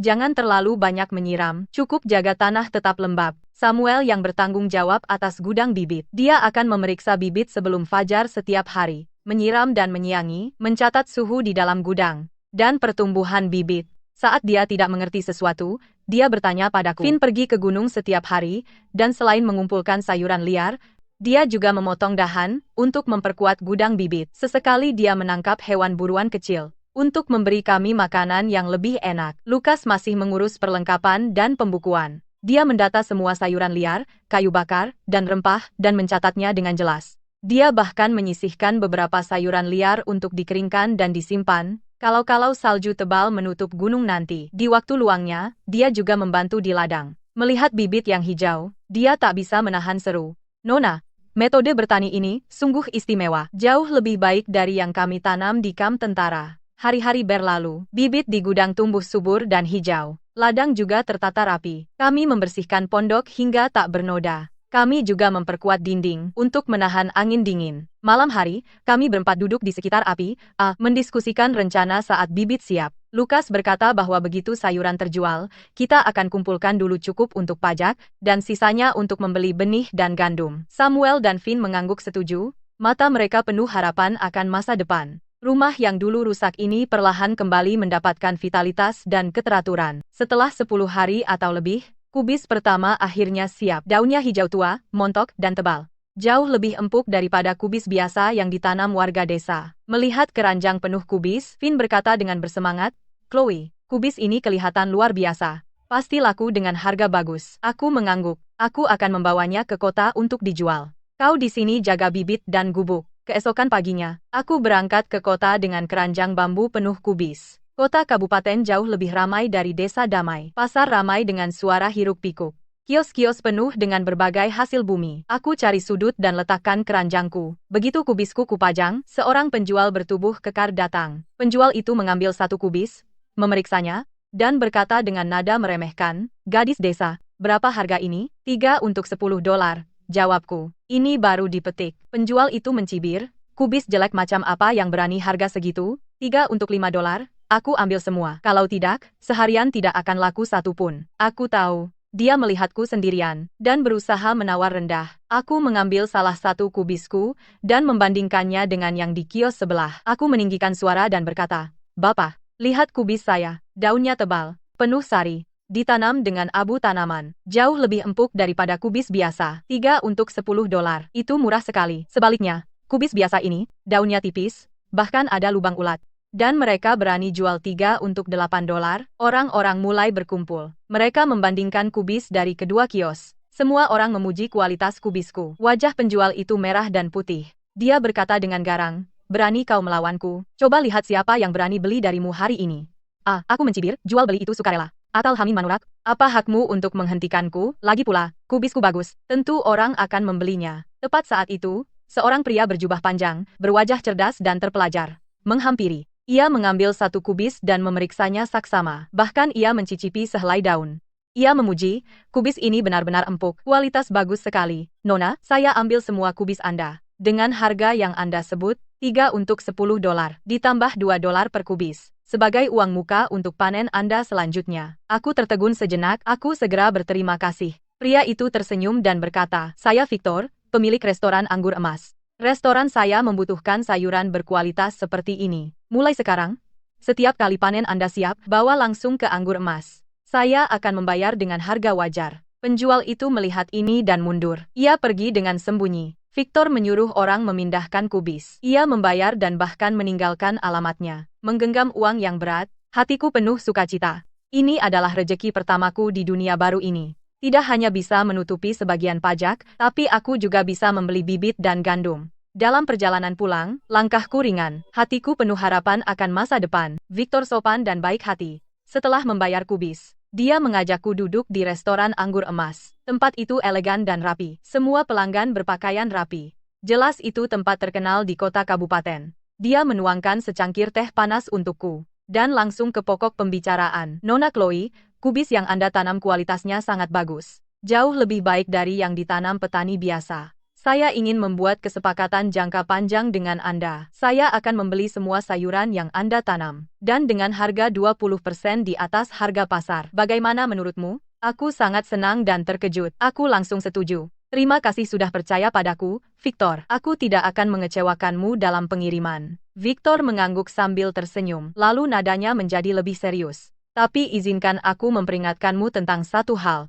Akhir-akhir ini ada geng preman yang berkeliaran di pasar. Mereka memilih pedagang sendirian untuk pemerasan. Karena kau pergi ke kota sendirian, hati-hatilah. Cobalah hindari jalan-jalan sepi. Dia juga memberitahuku harga beli beberapa ramuan anti-inflamasi. Dia berkata, jika aku punya stok, aku bisa membawanya ke restoran anggur emas, dan dia akan membelinya dengan harga wajar. Setelah meninggalkan Victor, aku mengambil uang dan langsung menuju toko biji-bijian, toko kain, dan toko alat. Aku membeli 2 karung biji-bijian campuran dan beberapa gulung kain kasar. Aku juga membeli cangkul baru dan keranjang bambu. Aku juga membeli obat luka untuk Lukas dan Samuel. Setelah berbelanja, aku ingat peringatan Victor. Aku menghindari gang-gang sempit dan mengambil jalan utama saat pulang. Perjalanan aman dan tanpa insiden. Saat aku sampai di rumah, Finn, Lukas, dan Samuel menunggu di gerbang. Saat mereka melihatku, mereka bertiga menghela napas lega. Finn bergegas mendekat dan mengambil keranjang bambu dan mengangkatnya di tangannya. Matanya terbelalak heran. Chloe, kau pasti mendapat banyak uang, ya? Aku mengangguk sambil tersenyum. Aku mengeluarkan semua barang yang kubeli. Samuel menyentuh kain kasar dan berkata dengan penuh syukur bahwa mereka akhirnya bisa mendapat pakaian bersih. Lukas menatap cangkul baru dengan serius, mencatat bahwa dengan alat-alat ini, mengolah tanah akan jauh lebih cepat. Malam itu, aku memasak sepanci penuh biji-bijian campuran. Aku juga menumis beberapa sayuran hijau. Itu adalah makanan lengkap pertama kami bersama. Di sekitar api, wajah mereka tersenyum seperti yang sudah lama tidak mereka tunjukkan. Finn terus menumpuk makanan ke piringku. Lukas dan Samuel terus mengangkat cangkir untuk berterima kasih padaku. Melihat semua ini, aku semakin yakin bahwa jika kita bersatu, kita pasti akan melindungi rumah ini, dan hari-hari kita akan semakin baik. Setelah menutup kesepakatan dengan Victor, aku mulai merencanakan untuk memperluas ladang. Selain kubis, aku ingin menanam beberapa tanaman herbal tahan dingin dan sayuran liar langka. Aku bisa menjualnya ke restoran anggur emas dan juga menggunakannya untuk obat. Cara lain untuk menghasilkan uang. Keesokan paginya, aku mengemas beberapa ransum kering dan keranjang bambu, berencana pergi sendirian ke pegunungan liar untuk mencari benih. Finn akan berburu di pegunungan, dan Lukas serta Samuel perlu merawat bibit. Masing-masing memiliki tugasnya sendiri. Pegunungan liar jarang dikunjungi, dan jalurnya terjal. Sebagian besar salju telah mencair, tapi masih licin. Dengan pengetahuan pertanian modernku, aku mencari dengan hati-hati di sepanjang lereng yang terlindung dan sungai. Usaha keras membuahkan hasil. Aku tidak hanya menemukan benih buplorum dan astragalus tahan dingin, tetapi juga akar dari rumput gembala langka dan pakis liar. Cukup untuk menanam bibit baru. Saat matahari terbenam, aku kembali dengan keranjang penuh benih. Dari kejauhan, aku melihat kekacauan di tempat perlindungan bibit. Samuel mengayunkan tongkat, mencoba mengusir sesuatu. Finn berlari datang dengan busurnya. Lukas berjaga dengan cangkul. Hatiku menegang. Aku bergegas ke sana, hanya untuk menemukan bibit di dalamnya telah dikunyah hingga hancur. Seekor musang besar dan tangguh menggeretakkan gigi dan menerjang Samuel. Awas! Teriakku. Finn dengan cepat menarik busurnya dan memanah. Anak panah mengenai telinga musang, membuatnya lari ketakutan. Samuel terhuyung mundur. Aku bergegas memeriksa lukanya. Musang itu mencakar lengannya, lukanya terbuka dan berdarah. Dengan darah masih merembes keluar. Jangan bergerak, aku mengeluarkan obat yang kubawa, membersihkan luka, menghentikan pendarahan, dan membalutnya. Aku bekerja cepat. Samuel menahan sakit, wajahnya penuh rasa bersalah. Ini semua salahku. Aku tidak melindungi bibit, dan sekarang aku terluka. Aku menepuk pundaknya dan berkata, ini bukan salahmu. Musang itu galak. Gam, kamu sudah melakukan yang terbaik. Melihat bibit yang hancur, aku tampak bertekad. Kita mulai malam ini. Ayo pasang perangkap untuk mengusir hewan liar. Kita tidak boleh biarkan mereka merusak bibit lagi. Setelah makan malam, saya mengajak mereka bertiga bekerja di sekitar gudang bibit. Menggunakan teknik berburu modern, saya mengarahkan Finn untuk memotong cabang tebal. Kami menggali lubang sedalam pinggang di sekitar gudang. Dasarnya dipenuhi pancang kayu runcing. Lalu kami menutupnya dengan ranting, rumput, dan lapisan tanah tipis. Kami hanya menyisakan jalan sempit untuk memancing musang masuk. Saya juga menyuruh Lukas dan Samuel untuk memperkuat pagar. Mereka mengikat cabang dengan tali rami tebal untuk mencegah hewan itu menerobos. Finn melihat perangkap itu dengan rasa ingin tahu di matanya. Chloe, apa ini benar-benar bisa menangkap musang? Saya tertawa. Musang itu rakus, dan mereka mengikuti jalur tetap untuk mencari makan. Kita tebar beberapa sayuran liar yang dicincang di dekat perangkap. Pasti akan kena. Lukas berjongkok memeriksa perangkap. Nada setujunya terdengar. Perangkap ini dirancang dengan cerdik, tersembunyi tapi efektif. Lebih praktis dari yang di tentara. Keesokan paginya, saat fajar menyingsing, kami terbangun oleh suara di dekat situ. Finn meraih busurnya dan berlari keluar. Musang itu telah jatuh ke dalam perangkap. Ia meronta dengan cemas, tapi semakin tenggelam. Ia tertusuk pancang, tak bisa bergerak. Kita menangkapnya. Benar-benar tertangkap. Finn berteriak kegirangan. Lukas mengambil tali. Dia dengan hati-hati melilitkannya ke musang. Dia menyeretnya keluar dari lubang. Musang ini cukup besar, bulunya mengkilap dan dagingnya padat. Saya tersenyum dan berkata, bulu ini bisa dijual mahal, dan dagingnya bisa dimakan. Kita juga bisa memberi sebagian ke Victor untuk menjaga kerjasama kita. Samuel juga menghela napas lega. Sekarang bibit-bibit aman. Tak perlu khawatir lagi hewan menyerbu. Saat memproses musang, Lukas dan Samuel bekerja cepat, jelas terlatih di militer. Melihat tangan terampil mereka, saya semakin merasa bahwa menerima mereka bukan hanya menyelamatkan 2 nyawa, tetapi juga menambah kekuatan rumah ini. Dan setelah ini, mereka semakin menghormati kemampuanku. Kami bekerja sama semakin lancar. Perlahan-lahan keadaan mulai membaik untuk keluarga Fletcher. Bibit-bibitnya tumbuh subur. Kami juga menangkap seekor luwak. Kabar menyebar ke desa. Banyak penduduk desa datang memberi selamat. Tapi Greta dan Alfie bersembunyi di bayang-bayang. Mata mereka terbakar iri. Alfie selalu berniat jahat terhadapku. Dan setelah penghinaan di depan umum itu, dia menyimpan dendam padaku. Melihat Finn bisa bersamaku siang dan malam hanya membuatnya semakin terbakar cemburu. Dia seharian menghasut Greta untuk membalas dendam. Aku sudah waspada. Aku tahu mereka berdua tidak akan menyerah begitu saja. Aku memastikan Lukas dan Samuel bergantian berjaga malam. Dan di sekitar bedengan, aku memasang tali jerami yang dilapisi lumpur dan lonceng peringatan. Begitu tali tersentuh, akan meninggalkan noda lumpur. Dan lonceng akan berbunyi, memperingatkan kami akan gangguan. Di tengah malam yang sunyi, semuanya hening. Semua orang tertidur lelap. Tiba-tiba, suara samar terdengar dari luar halaman. Aku tersentak bangun. Aku menyenggol Finn di sampingku, dan memberi isyarat pada Lukas dan Samuel untuk diam. Kami diam-diam bangun, dan berjongkok di dekat jendela untuk mengamati. Kami melihat Greta dan Alfie menyelinap ke bedengan. Alfie memegang sebatang tongkat. Dia dengan panik menginjak-injak bedengan, menghancurkan bibit. Greta mengawasi, sesekali melirik ke arah gubuk. Bajingan itu. Finn menggeretakkan gigi dan ingin menerjang keluar. Aku cepat-cepat menariknya, berbisik, belum, tunggu sampai mereka mendekat. Tangkap basah mereka. Tak lama, sebelum Alfie menginjak tali, celananya penuh lumpur. Lonceng peringatan berbunyi. Mereka ketakutan setengah mati. Mereka berbalik lari. Hentikan mereka, teriakku. Finn melompat keluar duluan. Dia mencengkeram kerah Alfie, dan membantingnya keras ke tanah. Greta berlari kencang. Sekejap, dia sudah menghilang. Alfie berusaha bangun, tapi Lukas menahannya kuat-kuat. Dia tak bisa bergerak. Aku buru-buru memeriksa bibit. Jariku teriris batang yang patah. Setetes darah muncul. Samuel segera berlari mendekat. Dia meraih tanganku, dan membalutnya dengan kain bersih. Gerakannya lembut tapi penuh urgensi. Matanya penuh kekhawatiran dan perhatian. Kok bisa begitu ceroboh? Tanyanya. Saat Lukas juga mendekat, dia mengeluarkan bubuk herbal kering dan memberikannya padaku. Suaranya pelan. Ini akan menghentikan pendarahan dan radang. Jangan terkena air, katanya, sementara Finn menggenggam tanganku yang lain. Wajahnya penuh rasa bersalah. Ini semua salahku karena tidak menjagamu lebih baik, katanya, saat mereka bertiga mengelilingiku. Di balik perhatian mereka, masing-masing menyembunyikan perasaan sendiri, menghangatkan hatiku. Setelah Alfie tertangkap, dia membuat berbagai alasan, mengaku cuma lewat ladang, dan tidak sengaja menginjak bibit. Aku mendengus dingin, sambil menunjuk lumpur di celananya. Lumpur di tali jerami ini sangat khas, hanya ada di sekitar ladang. Kalau cuma lewat, bagaimana bisa kena padamu? Dan kenapa kau di sini larut malam? Aku sengaja membiarkan Greta lolos, untuk menjaga bukti yang utuh.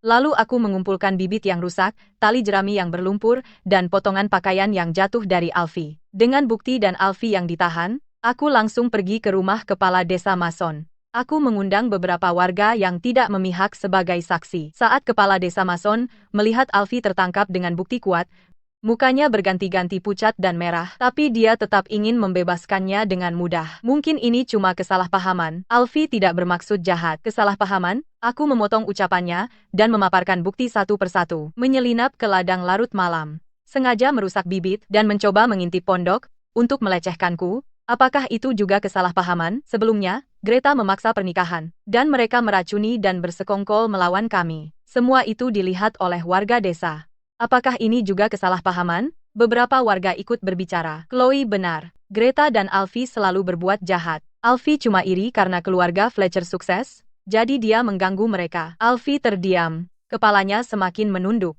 Seluruh tubuhnya gemetar. Saat Greta mendengar kabar itu, dia bersembunyi di rumah. Tidak berani keluar, dan membiarkan Alfie menanggung semua kesalahan. Akhirnya, dengan semua orang sebagai saksi, kepala desa Mason harus bertindak adil. Dia mendenda Alfie untuk mengganti kerugian kami, dan menyuruhnya meminta maaf di depan umum. Setelah ini, Greta dan Alfie benar-benar dipermalukan. Mereka tidak pernah berani menindas orang lain di desa lagi, apalagi memprovokasi keluarga Fletcher. Kami sudah menangani masalah Greta dan Alfie. Kami merawat bibit dan rempah-rempah. Kami menjual kulit dan rempah ke Victor, dan menyimpan sejumlah uang yang lumayan. Cukup untuk membayar pajak kepala desa Mason yang selangit. Kupikir kali ini kami bisa tenang. Tapi saat hari pembayaran pajak tiba, masalah datang lagi. Kepala desa Mason masuk ke halaman bersama dua petugas. Para petugas membawa tongkat kayu, wajah garang, sikap agresif. Petugas utama, Louis, melihat sekeliling. Matanya tertuju pada Lucas dan Samuel. Pandangan tidak ramah. Kepala desa Mason, siapa mereka berdua? Mereka tampak asing. Kepala desa Mason langsung menyela. Petugas Louis, mereka berdua ini tentara yang kalah. Chloe melindungi desertir dan menunda pembayaran pajak, jadi saya minta Anda menegakkan keadilan. Aku mengeluarkan uang dan menyerahkannya pada petugas Louis. Petugas, ini pajaknya. Tidak kurang sepeser pun. Silakan hitung sendiri. Lucas dan Samuel adalah tentara yang kalah, tapi mereka bukan desertir. Kami punya saksi dari KAM. Kami hanya menampung mereka untuk memulihkan luka. Tidak ada yang salah dengan itu. Petugas Louis mengambil uang itu. Dia menimbangnya di tangan, lalu dengan sengaja membantingnya ke tanah dan menginjaknya. Uang receh ini? Ledeknya, kau berani menipuku dengan ini, padahal mereka jelas-jelas desertir yang harus dihukum kerja paksa untuk membayar pajak. Kalau kau tahu diri, bekerja samalah, atau aku akan menangkapmu juga. Saat dia bicara, kedua petugas bergerak menangkap Lucas dan Samuel. Berhenti. Aku segera melangkah di depan mereka. Kataku tegas, mereka terluka dan tidak bersalah, jadi atas dasar apa kau menangkap mereka? Finn langsung mengambil busur buruannya dan berdiri di sampingku. Dia merangkul pundakku dengan lembut, menarikku ke belakangnya. Lucas juga melangkah maju, berdiri sejajar denganku. Matanya yang tajam menatap para petugas. Dia berbisik padaku, "Nona, mundur, kami yang urus." Nafas hangatnya menyentuh telingaku, membawa kekuatan yang menenteramkan. Samuel diam-diam bergerak ke sisiku, meraih dan meletakkan tangan ringan di lenganku, untuk berjaga jika petugas bergerak tiba-tiba. Mereka bertiga mengelilingiku, membentuk penghalang pelindung. Perhatian halus mereka semakin jelas di tengah suasana tegang. Petugas Louis terintimidasi dengan kehadiranku. Dia terkejut sejenak, lalu dia dengan sombong mengangkat tongkat kayunya, dengan berani melanggar hukum. Di desa damai, akulah hukumnya. Hari ini aku akan membawa keduanya. Apapun yang terjadi, jika kau berani menghalangiku, itu berarti melawan perintah. Aku akan menangkapmu juga. Kepala desa Mason juga ada di sana, memperkeruh suasana. Nadanya sinis. Alfie benar. Jangan buang waktu dengan mereka. Bawa saja mereka pergi. Mereka berdua tetaplah desertir. Chloe menyembunyikan desertir. Dia juga harus dihukum. Lahannya bisa disita. Aku mencibir dingin. Aku berbalik dan mengambil segumpal perak besar dari dalam, dan membantingnya keras-keras di meja. Perak itu jatuh ke meja dengan suara keras. Suara dentuman keras bergema. Itu membuat semua orang terpana. Perak ini cukup untuk membayar pajak 3 bulan di muka. Aku mengulurkan tangan dan mengambil cangkir teh di meja. Dengan sedikit tenaga, cangkir teh itu hancur berkeping-keping. Serpihan-serpihan berserakan di lantai. Aku peringatkan kau, jika kau terus membuat masalah tanpa alasan, aku akan langsung pergi ke kantor hakim dan memberitahu Hakim Sterling dan Ibu Sterling. Maka kau akan berada dalam masalah besar. Ibu Sterling adalah istri hakim. Dia selalu adil dan tegas. Dan dia kenalan lama Victor. Victor pernah menyebutkan bahwa jika aku pernah mendapat masalah, Aku bisa meminta bantuan Ibu Sterling. Petugas Louis dan Hugo mendengar ini dan wajah mereka langsung berubah. Mereka tahu betul betapa hebatnya Ibu Sterling. Jika mereka menarik perhatiannya,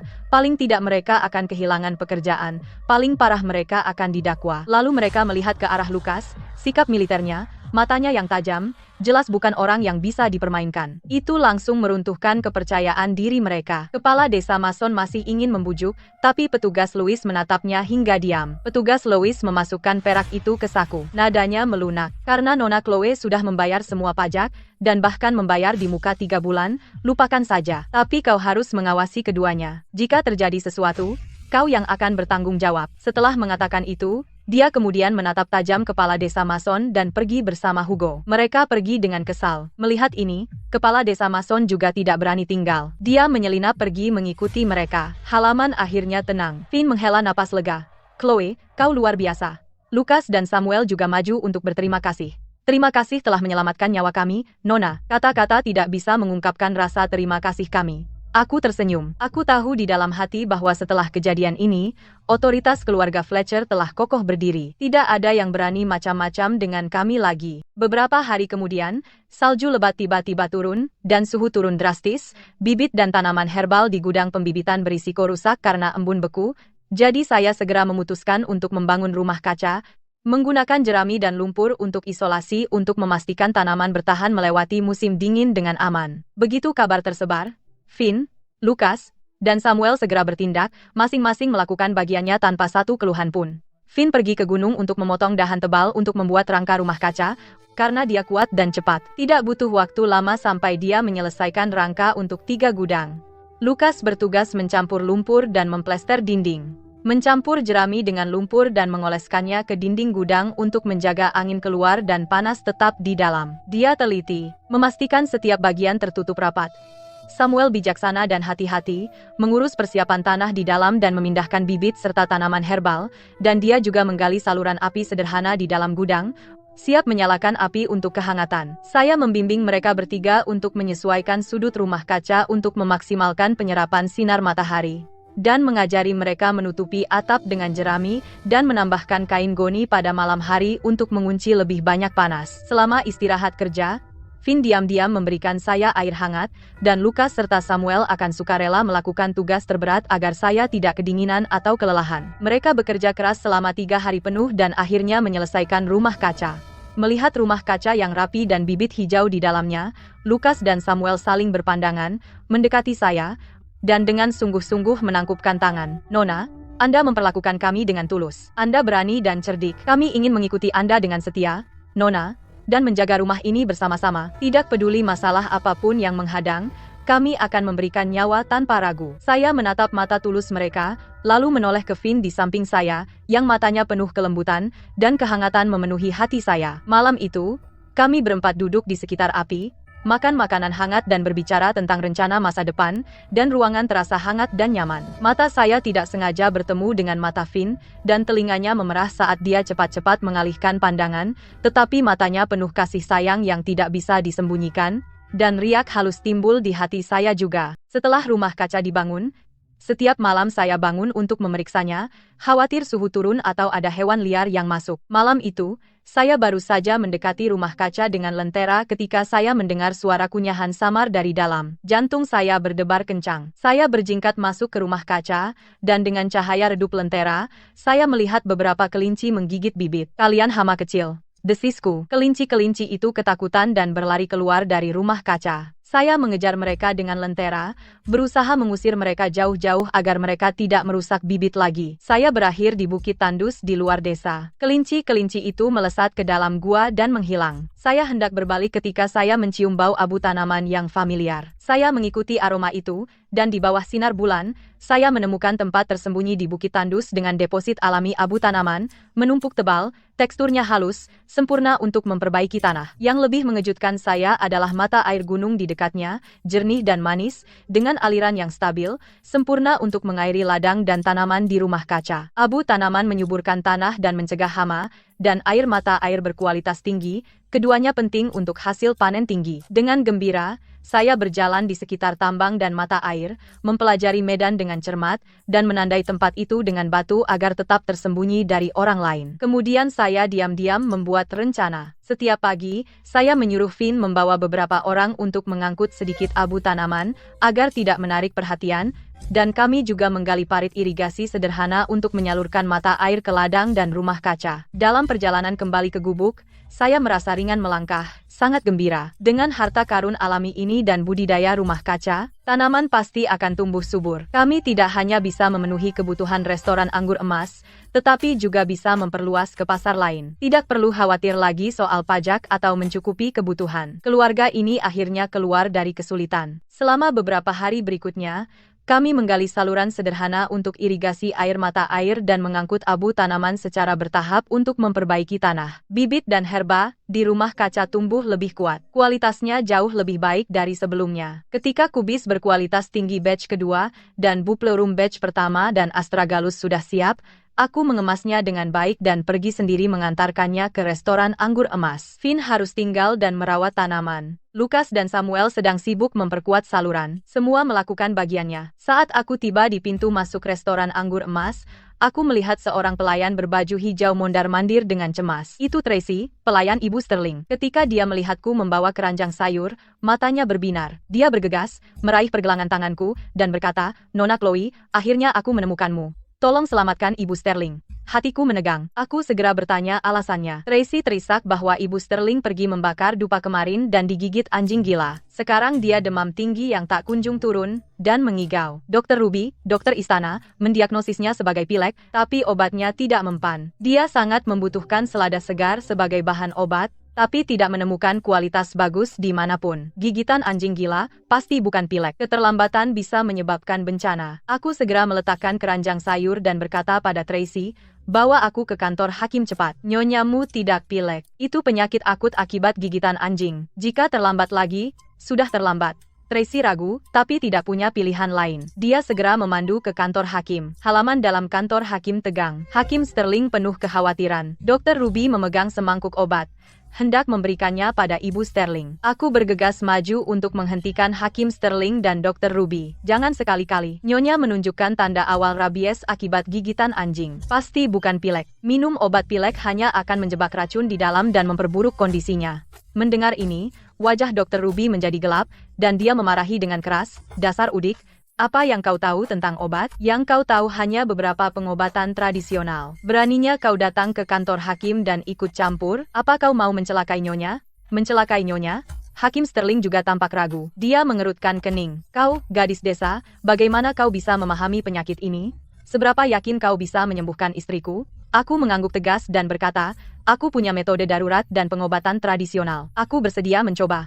Jika terjadi sesuatu pada Ibu Sterling, aku pertaruhkan nyawaku." Dokter Ruby benar-benar menentangnya. Dia membanting meja, bersikeras bahwa hakim tidak boleh melakukan ini. "Kami tidak tahu dari mana gadis desa ini berasal. Jika obat tradisionalnya melukai ibu, siapa yang akan bertanggung jawab? Lebih baik panggil dokter terkenal untuk konsultasi, daripada membiarkannya semaunya." Hakim Sterling menatap ibu di tempat tidur, wajahnya memerah, napasnya cepat. Dia ragu-ragu cukup lama. Dan akhirnya, keadaan mendesak membutuhkan tindakan nekat. Dia mengabulkan permintaanku. "Baik, aku akan percaya padamu kali ini. Tapi jika kau bermain tipu, akan kutumbuk tulangmu jadi debu." Aku tidak punya waktu untuk berdebat dengan Dokter Ruby. Aku segera menyuruh Tracy mengambil arak keras, kain bersih, dan arang. Lalu pergi ke restoran anggur emas, dan ambil buplerum dan batang honeysuckle yang kubawa. Setelah semua perlengkapan siap, kusuruh semua orang keluar, dan aku tinggal sendirian di ruang sakit. Pertama, aku menggunakan arak keras untuk membersihkan luka di lengan Ibu Sterling berulang kali,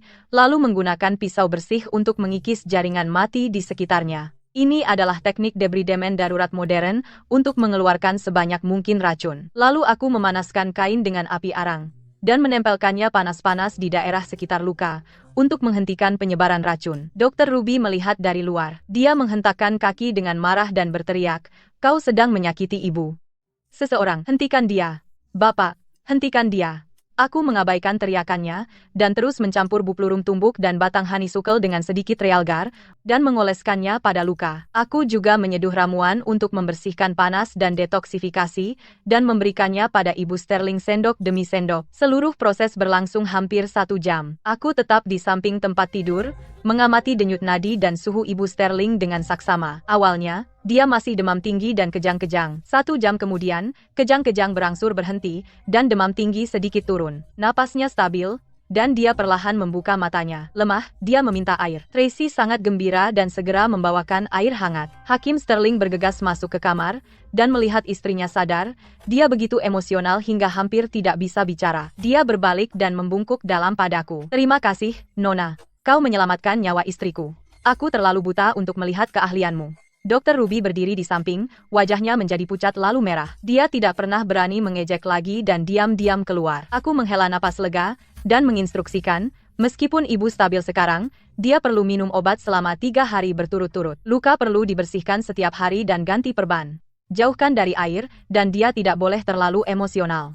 Hakim Sterling berkali-kali setuju, dan segera menyuruh orang menyiapkan sesuai petunjukku. 3 hari kemudian, Ibu Sterling sembuh total. Dia duduk di halaman, berjemur, penuh semangat. Dia meraih tanganku dan berterima kasih pada Nona Chloe dari lubuk hatinya. "Kau menyelamatkan hidupku. Aku berutang budi padamu dan tak akan bisa membalasnya." Hakim Sterling segera mengeluarkan Rp10.000 dan menyodorkannya ke tanganku. "Terimalah hadiah kecil ini, Nona. Jika kau butuh sesuatu, jangan sungkan bilang." Aku tidak menolak. Uang itu bisa benar-benar memperbaiki kehidupan keluarga kami dan membuat kami bisa menanam lebih banyak. Bersamaan dengan itu, aku juga mengangkat soal Lukas dan Samuel, Bapak. Ada 2 tentara Garda Barat yang kalah tinggal bersamaku. Mereka bukan desertir. Mereka bersamaku karena unit mereka disergap dan tercerai-berai. Tapi orang-orang terus mengganggu mereka karena itu. Tolong, Bapak, jaminlah mereka dan bersihkan nama mereka. Ibu Sterling dan Hakim saling pandang dan setuju itu mudah. Garda Barat semua prajurit setia dan berani. Tentara yang kalah bukan desertir. Aku akan minta hakim mengeluarkan sertifikat yang menyatakan mereka tercerai-berai dalam pertempuran dan bukan desertir, dan dicap dengan stempel resmi. Sejak itu, tak ada yang berani mengganggu mereka. Sore itu, Hakim Sterling menulis sertifikat dan menyerahkannya sendiri pada Lukas dan Samuel. Kedua pria itu memegang sertifikat dengan mata merah. Setelah bertahun-tahun diperlakukan tidak adil, akhirnya mereka bersih. Saat Victor tahu aku menyelamatkan Ibu Sterling, dia mengirim seseorang dengan undangan mengundangku ke restoran Anggur Emas untuk bicara kerjasama. Saat bertemu, dia tersenyum dan berkata, "Nona Chloe, kau tidak hanya menanam sayur hebat tapi juga tahu obat, yang sungguh mengagumkan, dan aku ingin memperluas kerjasama kita. Jadi semua sayur dan herbal yang kau tanam.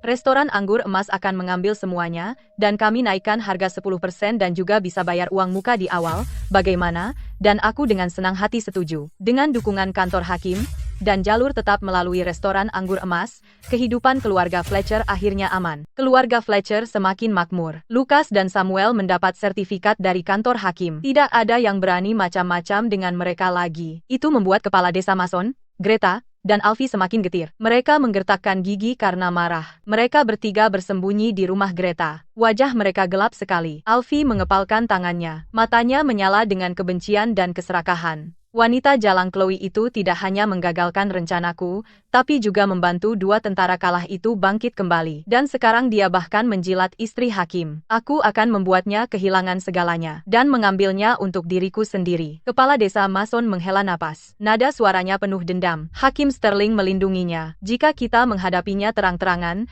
kita tidak akan sebanding. Kita malah bisa mendapat masalah. Greta menggeretakkan giginya. Rencana jahat melintas di matanya. Jika tidak bisa terang-terangan, maka kita lakukan secara diam-diam. Alfie, kau selalu menginginkannya, kan? Kita ikat dia, dan paksa dia menurut. Entah menikahimu, atau menyerahkan semua uangnya. Lalu kita kap Lukas dan Samuel sebagai desertir lagi, dan jual mereka ke tentara sebagai pekerja paksa. Kita dapat uang, dan singkirkan 2 duri dalam daging itu. Sekali dayung, 2-3 pulau terlampaui. Mata Alfie berbinar. Dia pikir rencana itu bisa dilakukan. Kepala desa Mason menambahkan, "Aku akan mengajak petugas Louis dan Hugo ikut serta. Mereka sudah benci Chloe karena menggagalkan rencana mereka dan serakah. Asal kita janjikan bagian, pasti mereka mau membantu." Saat Chloe pergi ke kota sendirian untuk mengantar sayur, kita tangkap dia dan sembunyikan di pos perdagangan. Itu dijalankan oleh kerabat jauh petugas Louis, Sangat rahasia. Lalu kita kirim seseorang ke tempat Fletcher untuk menangkap Lucas dan Samuel,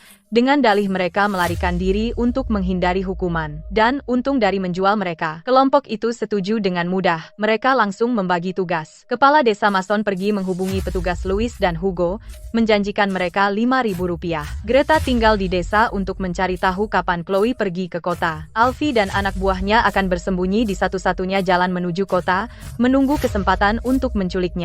Sebuah rencana jahat terhadapku sedang dirancang. Mereka hanya menunggu saat yang tepat untuk menyerang. Beberapa hari kemudian, aku membawa bayam segar dan astragalus dan pergi ke kota sendiri untuk mengantarkannya. Karena aku hanya punya sedikit persediaan dan perjalanan sebelumnya lancar, aku tidak mengajak Finn dan yang lainnya. Saat aku sampai di gang sepi di luar kota, Alfie muncul bersama beberapa orang. Di belakangnya ada petugas Louis dan Hugo. Hatiku ciut. Aku berbalik untuk lari, tapi dua dari mereka memegang lenganku. Aku tidak bisa bergerak sedikit pun. Chloe, lihat siapa yang akan menyelamatkanmu sekarang. Alfie menyeringai kejam. Dia meraih wajahku. Aku meludahi wajahnya. Mataku dingin seperti pisau. Dasar bajingan tak tahu malu. Kau menculikku? Apa kau tidak takut Hakim Sterling akan mengulitimu hidup-hidup? Petugas Louis mencibir. Dia berkata dengan sombong, Hakim jauh di kantor, dan saat dia tahu, kau sudah menjadi wanita Alfie. Saat itu sudah terlambat, dan meskipun dia ingin melindungimu, dia harus menjaga muka. Mereka mendorongku kasar ke dalam kereta. Goyang-goyang di jalan, mereka membawaku ke sebuah pialang di kota kabupaten, dan mengunciku di gudang kayu yang terpencil dan gelap. Sementara itu, Finn, Lucas, dan Samuel menunggu sampai matahari terbenam, tapi aku tidak muncul. Mereka panik. Mereka bertanya-tanya kemana-mana. Tepat saat itu, tetangga mereka, Bapak Jones, lewat di depan rumah keluarga Fletcher. Melihat mereka bertiga begitu khawatir, dia segera berkata, aku pergi ke kota sore ini untuk urusan, dan di gang di luar kota, aku melihat Nona Chloe dibawa pergi oleh Alfie dan petugas Louis serta yang lainnya. Sepertinya mereka menuju ke tempat pialang. Kalian harus mencari dia. Cepat. Mendengar ini, mereka terbakar amarah. Tanpa pikir panjang, Finn meraih busur buru dan kapaknya. Lucas dan Samuel masing-masing mengambil alat pertanian dan belati pribadi mereka, dan bergegas menuju ke kota kabupaten. Di jalan, Lucas berkata dengan tenang, tempat pialang tidak dijaga ketat, tapi petugas Louis dan Hugo bersenjata.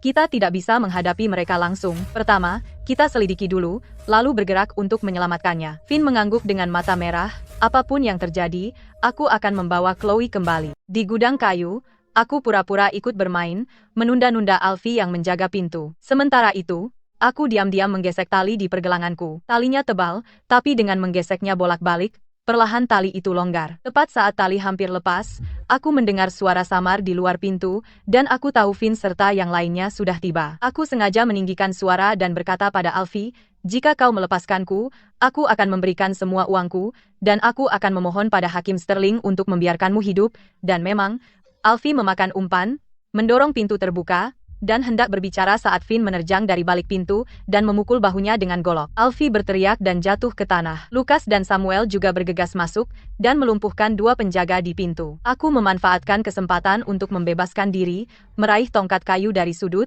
dan berdiri bahu-membahu dengan mereka. Bekerja sama, kami segera menjepit preman-preman lain di sarang itu. Petugas Louis dan Hugo mendengar keributan dan berlari datang, melihat situasi buruk, dan mencoba melarikan diri melewati tembok, tapi Lucas dan Samuel menahan mereka. Saat kami dalam kebuntuan, Ibu Sterling tiba bersama petugas dari kantor hakim. Tracy, khawatir tentangku, diam-diam memberitahu Ibu Sterling. Ibu Sterling segera mengirim petugas untuk mengikuti. Para petugas menyerbu masuk dan menangkap Alfie, kepala desa Mason, Greta, petugas Louis, Hugo, dan lainnya. Mereka dibawa kembali ke kantor hakim untuk diproses. Krisis selesai. Finn meraih tanganku, matanya merah, ibu jarinya dengan lembut mengusap pergelanganku. Chloe, aku sangat khawatir, aku senang kau baik-baik saja, dan aku tidak seharusnya meninggalkanmu sendirian. Lucas melangkah maju dan diam-diam membersihkan debu dari bajuku, jari-jarinya menyentuh leherku. Dia berkata dengan suara rendah, lain kali kau pergi ke kota, aku akan ikut. Aku tidak akan membiarkan siapapun menyakitimu lagi. Samuel kemudian membawakan air hangat, dan dengan hati-hati membantuku minum beberapa teguk, tatapannya begitu lembut hingga bisa meleleh. Chloe, kau ketakutan. Aku akan membuatkan teh herbal penenang saat kita kembali. Mereka bertiga menatapku, mata mereka penuh kekhawatiran, sakit hati, dan kekaguman yang tak tersembunyi. Suasana terasa intim dan tulus. Melihat ke mata tulus mereka, hatiku menghangat, dan sejenak, aku tidak tahu harus menjawab apa. Melihat mata mereka yang tulus, Hatiku terasa hangat. Setelah itu, berkat Hakim Sterling, aku berhasil mengeluarkan Lukas dan Samuel dari militer, agar mereka bisa meninggalkan masa lalu sebagai tentara yang kalah. Setelah membawa mereka kembali ke desa damai, kami memperluas lahan tanam, dan memperkenalkan tanaman serta metode pertanian yang lebih baik. Keluarga kami tidak hanya makmur, tetapi juga membantu seluruh desa. Di dunia yang kacau ini, kami bertahan melalui bertani, membuka jalan dengan tangan sendiri. Saat musim gugur semakin dalam, rumah kaca keluarga Fletcher telah tumbuh menjadi lahan pertanian yang rapi dan tertata. Tangkai padi emas membungkuk rendah, dan sayuran hijau serta rempah di rumah kaca tampak segar. Para penduduk desa sibuk memanen, tawa mereka bergema di seluruh ladang. Finn, dengan lengan terbuka, membawa karung gandum, keringat menetes dari rahangnya. Namun ia masih menoleh ke arahku di pematang, tersenyum lebar, kehangatan di matanya bahkan lebih terang dari matahari musim gugur. Lukas berdiri di dekat kantor akuntansi ladang, dengan hati-hati memeriksa catatan panen. Saat jari-jarinya menelusuri buku besar, pandangannya tanpa sadar melayang ke arahku, tapi ia cepat-cepat mengalihkan pandangan saat mata kami bertemu, sedikit merah merayap di telinganya. Samuel datang dengan air madu yang baru diseduh, langkahnya lembut. Saat ia menyerahkan mangkuk itu, ia dengan hati-hati menghindari menyentuh jariku, dan berkata pelan, "Ini panas, minumlah untuk melegakan tenggorokanmu."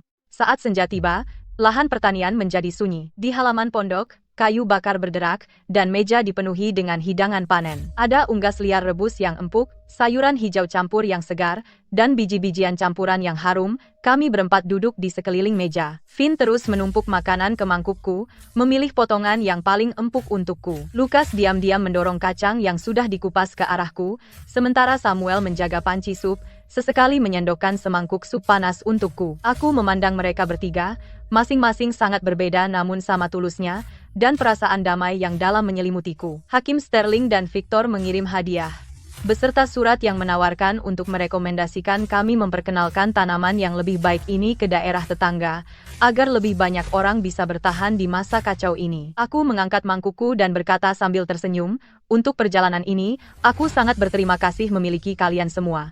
Finn mengangkat cangkirnya dan berseru, "Aku akan tetap bersama Chloe selamanya, melindungi ladang ini, dan melindungi rumah kita." Lukas dan Samuel saling bertukar pandang, dan mengangguk bersamaan, nada suara mereka tegas. Kami juga. Cahaya bulan menyinari halaman, lembut membasahi kami berempat. Tidak ada pernyataan besar, hanya kebersamaan dan perhatian sehari-hari. Di dunia yang kacau ini, kami menemukan akar kami dalam bertani, dan saling bersandar. Kami mengambil sebuah pondok beratap jerami yang bobrok dan mengubahnya menjadi rumah yang paling nyaman dan penuh kehidupan. Di tahun-tahun mendatang, semoga kami selalu memiliki kedamaian dan kebahagiaan.